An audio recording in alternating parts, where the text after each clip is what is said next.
கோவை வைதேகி நீர்வீழ்ச்சி அருகே ஒற்றை காட்டு யானை தாக்கியதில் சுரேஷ் அபிமன்யு என்ற இளைஞர் தற்போது உயிரிழந்ததாக தகவல் ஒன்று கிடைத்திருக்கிறது. தனது நண்பருடன் நீர்வீழ்ச்சிக்கு சென்றபோது யானை தாக்கியதில் ஒருவர் உயிரிழந்திருக்கிறார். யானை துரத்தியதால் இருவரும் தலை தெறிக்க ஓடிய நிலையில் சுரேஷ் அபிமன்யு என்பவர் யானையிடம் சிக்கி உயிரிழந்துள்ளார். இதுகுறித்தான கூடுதல் விவரங்களை வழங்குவதற்காக நமது செய்தியாளர் ஞானசேகரன் இணைப்பில் இருக்கிறார்.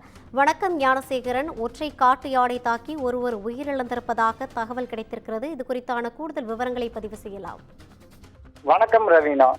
கோவை தொண்டாமுத்தூர் அருகே உள்ள போல்வாம்பட்டி அருகே உள்ள பூலுவப்பட்டி பகுதியைச் சேர்ந்த சுரேஷ் அபிமன்யு என்பவர் தனது மனைவி மற்றும் 2 குழந்தைகளுடன் வசித்து வருகிறார். 10ஆம் வகுப்பு வரை படித்துள்ள அவர் முன்னதாக ஆலந்துறை கருடா கிஃப்ட் ஷாப் மற்றும் டிராவல்ஸ் நிறுவனம் நடத்தி வந்துள்ளார். கடந்த 2 வருடங்களாக பழைய கட்டிடங்கள் மற்றும் இரும்பு உடைத்து ஸ்கிராப் விற்பனை செய்யும் தொழில் செய்து வருவதாக தெரிகிறது.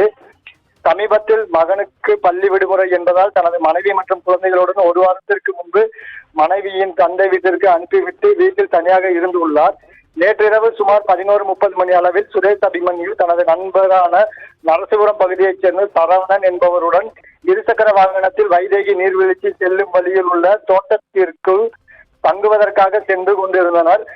அப்பொழுது நரசிபுரம் வைதேகி சாலையில் கிழக்கு இருந்து மேற்கு சென்று கொண்டிருந்த போது எதிரே வந்த ஒற்றை காட்டு யானையை பார்த்து இருவரும் இருசக்கர வாகனத்தை நிறுத்திவிட்டு அங்கிருந்து தப்பி ஓடியுள்ளனர்.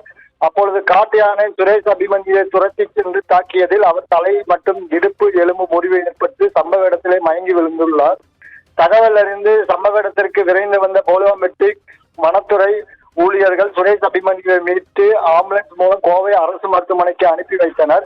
அங்கு அவரை பரிசோதித்த மருத்துவர்கள் சுரேஷ் அபிமன்யு ஏற்கனவே உயிரிழந்து விட்டதாக தெரிவித்தனர். அவரது உடலை தற்பொழுது கோவை அரசு மருத்துவமனைக்கு பிரேத பரிசோதனைக்காக வைக்கப்பட்டுள்ளது. சம்பவம் குறித்து ஆலந்துறை காவல்துறையினர் வழக்கு பதிவு செய்து விசாரணை மேற்கொண்டு வருகின்றனர். இந்த சம்பவம் அப்பகுதியில் பெரும் சோகத்தை ஏற்படுத்தி உள்ளது. ரவீனா, கூடுதல் விவரங்களை வழங்கியமைக்காக நன்றி ஞானசேகரன்.